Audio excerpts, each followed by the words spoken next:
Today we're going to talk a little bit about activity-based therapy and what I consider to be the foundation of recovery.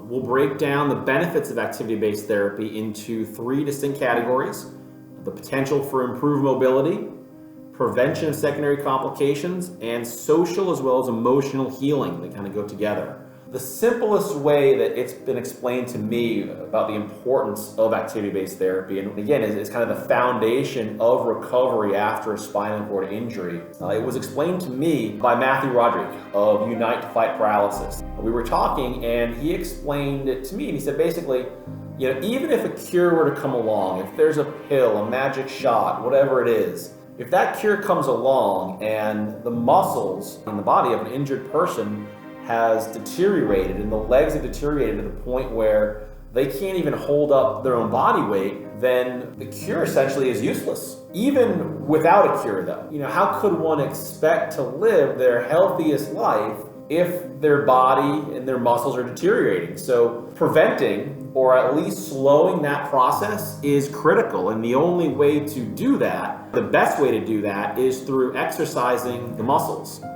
We're going to start out with the potential for improved mobility.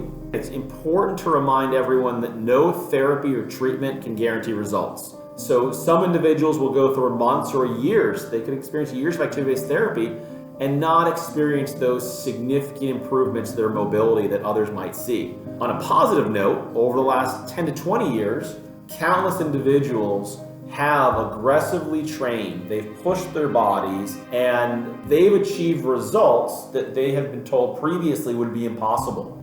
After all of this work, some have been able to stand on their own. Others are taking small steps, either with or without assistance. And then there are those that are walking. It's not perfect, and obviously a lot of individuals, even if they are taking steps or walking, they're not running marathons, but yet they're doing something that doctors told them they would never do again.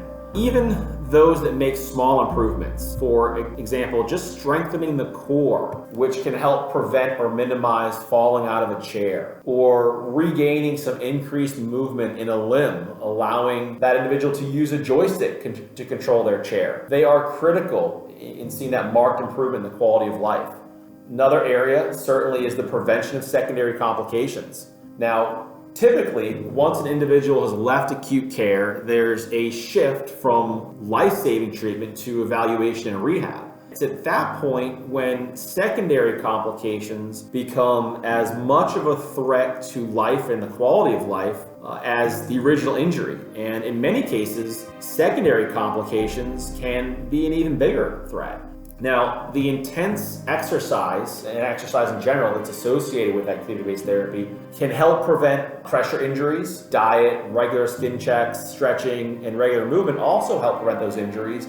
One of the biggest but often least discussed changes someone goes through after a spinal cord injury is the decrease in cardiovascular health. Even for those that don't actively exercise, there's a minimal level of cardio exercise which occurs naturally by simply getting out of bed and walking around. Whether it's around the office to print something or between classes at school, most individuals walk a minimum of 5,000 steps every day. After a spinal cord injury, each one of those steps is taken out of that individual's daily routine.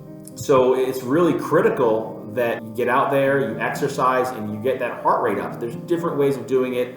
A lot of different gyms have hand cycles or different means, different exercises. But they all typically will help with cardiovascular exercise and health. Now, the third kind of pillar is social and emotional healing. We've talked about the importance of meeting other individuals that have been through what you've been going through, whether you're a caretaker, whether you're the injured person, whether you're a spouse. It's important not to feel alone. So, when you go to the gym, you're working out on a regular basis, you may find out that you have a lot in common with that person next to you that's working out. That leads to very strong interpersonal connections and provides that emotional support, which is critical.